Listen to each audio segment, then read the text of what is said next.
they're back at work this week. What's your sense of whether the House is, let's just start with the House and see if you think they can get their act together. Yeah, thanks, Bob. So you mentioned the total breakdown in the annual appropriations process, and really that's not that new. I mean, we know that the budget process has been pretty broken for a while since the 1974 Budget Act passed, 40 plus years ago. I mean, this process has almost never worked on time, where they've actually done the budget, passed the appropriations bills, and done everything in advance of October 1, which is the deadline for the fiscal new year.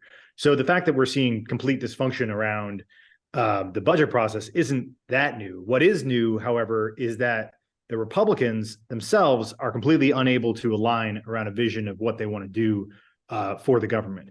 And, in the debt limit bill that passed earlier this year, there was a bill passed by the House, passed by the Senate, signed by the president, that did agree on basically flat funding for non-defense spending and a modest 3% increase for defense spending, which should have been the guidepost that guide the FY24 appropriations process that we're in the middle of. But there's a group of Republicans in the House who aren't happy with those numbers and are pressuring House Speaker Kevin McCarthy in order to get deeper cuts or other policy concessions related to the border or related to the investigations into President Donald Trump and a whole bunch of other stuff that they're fighting for that doesn't seem like it's going to come together because there just aren't the votes in the House and Senate to do it. So right now, it looks like a bit of a mess. I mean, they still have basically 2 weeks left in order to agree on something. And I'm actually a little bit more optimistic than a lot of other analysts who are watching this, because we sort of had played this game before, and we know that the House Republicans who don't like what's being put forward and don't like what was agreed to in the debt limit bill are never going to vote for a government funding bill.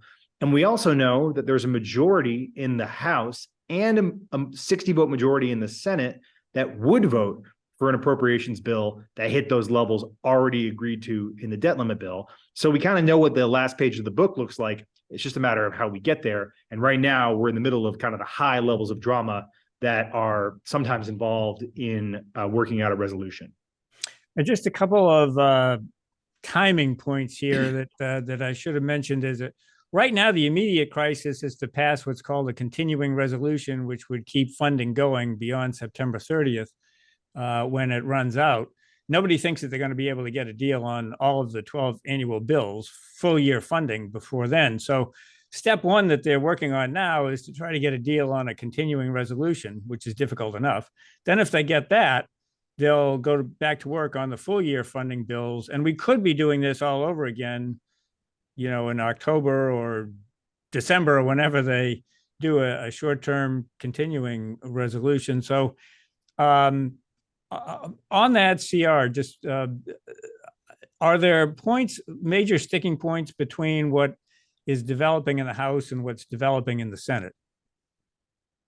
So as I understand it, the big sticking points in the House are that they're looking for, in order to, so they've got about 2 weeks left to pass something. They can either do a CR, continuing resolution, where basically they continue funding the government at its current levels for a brief period of time while they work out an agreement on these broader bills. That is what Kevin McCarthy, the House Speaker, is pushing this week to get the House to rally around a CR that buys some time to work out the bigger bills or do a full year CR if that's what it comes down to.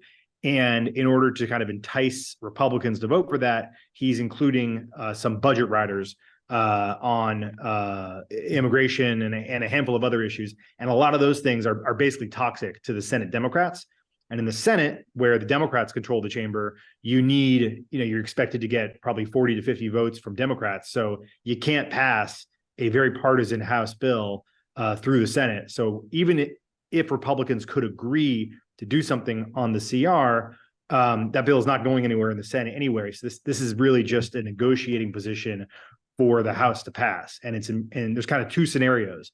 One is where the House is able to rally around the CR that includes, like, it's a short-term funding bill. It includes these policy riders. And then that gives the House a negotiating position to go to the Senate with.